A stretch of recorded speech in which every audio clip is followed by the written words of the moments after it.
అమలు కాని 420 హామీలు ఇచ్చి ప్రజలను ఆగమాగం చేయడమే కాకుండా ప్రజల సంక్షేమం కోసం ప్రభుత్వాన్ని ప్రశ్నిస్తే మా నాయకులపై అక్రమ కేసులు పెడుతున్నారని మాజీ ఎమ్మెల్యే రేగా కాంతారావు కాంగ్రెస్ ప్రభుత్వంపై మండిపడ్డారు. మణుగూరులో బీఆర్ఎస్ పార్టీ ముఖ్య కార్యకర్తల సమావేశం నిర్వహించిన సందర్భంగా పట్టణంలో భారీ బైక్ ర్యాలీ నిర్వహించారు. భద్రాద్రి కొత్తగూడెం జిల్లా మణుగూరులో బీఆర్ఎస్ పార్టీ ముఖ్య కార్యకర్తల సమావేశం నిర్వహించిన సందర్భంగా పినపాక బీఆర్ఎస్ పార్టీ మాజీ ఎమ్మెల్యే రేగా కాంతారావు మాట్లాడుతూ కాంగ్రెస్ ప్రభుత్వం అలివిగాని హామీలను ఇచ్చి ప్రజలను మోసం చేయడమే కాకుండా ఒక హామీని కూడా నెరవేర్చలేదని ప్రభుత్వాన్ని ఎండగట్టే విధంగా ప్రతి బీఆర్ఎస్ కార్యకర్త ఒక సైనికుడిలా పనిచేస్తూ ప్రజల పక్షాన పోరాడాలన్నారు. ఇచ్చిన హామీలను నెరవేర్చాలని ప్రభుత్వాన్ని ప్రశ్నిస్తే మా నాయకులపై అక్రమ కేసులు పెడుతున్నారని కాంగ్రెస్ ప్రభుత్వంపై నిప్పులు చెరిగారు. ప్రజా సంక్షేమాన్ని పట్టించుకోకుండా ముఖ్యమంత్రి రోజుకో విధంగా ప్రతిపక్షాలపై బురద జల్లే విధంగా వ్యవహరిస్తున్నారని ఆయన ఎద్దేవా చేశారు. తెలంగాణ రాష్ట్రంలో ఏ ఎన్నికలు జరిగినా బీఆర్ఎస్ పార్టీని గెలుస్తుందని ఆయన ధీమా వ్యక్తం చేశారు. ప్రభుత్వం వద్ద ఖజానా లేకపోవడంతో బాండ్లు కుదోపెట్టి వేల కోట్ల రూపాయలు తెస్తున్నారని రాష్ట్రాన్ని అప్పుల కుప్పగా మారుస్తున్నారని ఆయన అన్నారు. రాష్ట్రంలో ఉప ఎన్నికలు జరుగుతాయని జరిగే ఉప ఎన్నికల్లో టీఆర్ఎస్ పార్టీ ఢంకా మోగించడం ఖాయమని ఆయన జోస్యం చెప్పారు. గ్రామ స్థాయి నుంచి రాష్ట్ర స్థాయి వరకు ప్రతి కార్యకర్తను ఒక సైనికుడిగా పనిచేయడమే లక్ష్యంగా పెట్టుకున్నామని ఎన్ని ఆటుపోట్లు వచ్చినా వెనుకడుగు వేసేదే లేదని జరగబోవు ప్రతి ఎన్నికల్లో టీఆర్ఎస్ పార్టీ గెలిపే లక్ష్యంగా ముందడుగు వేస్తామన్నారు.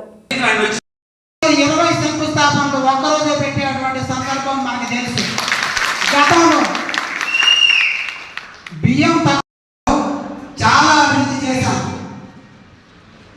అభివృద్ధి చేసి రేగా కాంతారావు గారు ఇంకా ఎన్నో రకాలైనటువంటి నాయకులకు కార్యకర్తలకు మీదకి రావాల్సిందిగా చెప్పి నేను మీ అందరికీ తెలియజేస్తా ఉన్నా. మరి రాజకీయ నాయకులు మా నాయకుడు గెలిచిండు, మా ప్రభుత్వం వచ్చింది, మా నాయకుడు మంచి నిర్ణయాలు చేస్తాడు.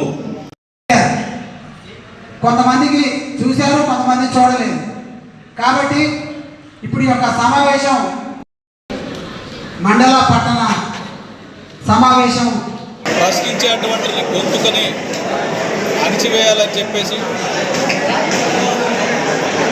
మరి ఈ రాష్ట్రంలో ప్రజాస్వామ్యాన్ని కూనీ చేసి ప్రజా సమస్యల్ని గాలికొదినటువంటి ఈ ప్రభుత్వం ప్రశ్నిస్తే జైల్లో పెట్టేటువంటి ప్రయత్నం చేస్తూ ఉంది. ఆ ప్రయత్నం మానుకొని ప్రజాక్షేత్రంలో ప్రజా సమస్యలపైన దృష్టి పెట్టాలని చెప్పేసి టీఆర్ఎస్ పార్టీ పక్షాన డిమాండ్ చేస్తూ ఉన్నాం. మరి మీరు ఏదైతే ఎన్నికల సమయంలో హామీలు ఇచ్చారో మరి 6 గ్యారెంటీలు అమలు చేసేంతవరకు ప్రజల్ని చైతన్యపరుచుతూ భవిష్యత్తులో రాబోయేటువంటి ఏ ఎన్నిక జరిగినా కానీ 100% అది బీఆర్ఎస్ పార్టీ విజయం చేకూర్చే విధంగా ప్రజల్ని చైతన్యపరిచి నాయకుల్ని మరి పోరాటానికి కార్యకర్తల్ని పోరాటానికి సిద్ధం చేస్తామని చెప్పి దానికోసం ఈరోజు మణుగూరులో మరి కార్యకర్తల సమావేశాన్ని ఏర్పాటు చేసుకోవడం జరిగింది. జిల్లా వ్యాప్తంగా అన్ని మండలాల్లో మరి మండల పార్టీ కార్యక్రమాలు నిర్వహిస్తూ ఉన్నాం. భవిష్యత్తులో 100% అత్యధిక స్థానిక సంస్థల ఎన్నికల్లో విజయం సాధించే దిశగా పార్టీని నడిపిస్తామని చెప్పి సందర్భంగా మేము తెలియజేస్తూ ఉన్నాం.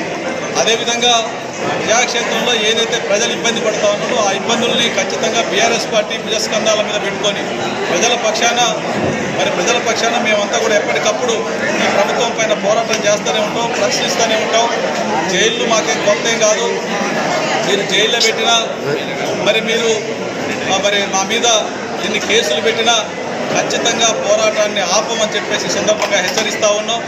100% మరి కేసీఆర్ గారు రేపు సంవత్సరం తర్వాత ప్రజాక్షేత్రంలోకి వస్తూ ఉన్నారు. ప్రజాక్షేత్రంలోకి వచ్చిన తర్వాత ఇప్పటికే అయ్యా కేసీఆర్ గారు ఎక్కడ ఉన్నారు రండి అని చెప్పేసి మొరబెట్టుకుంటా ఉన్నారు ప్రజలందరూ కూడా.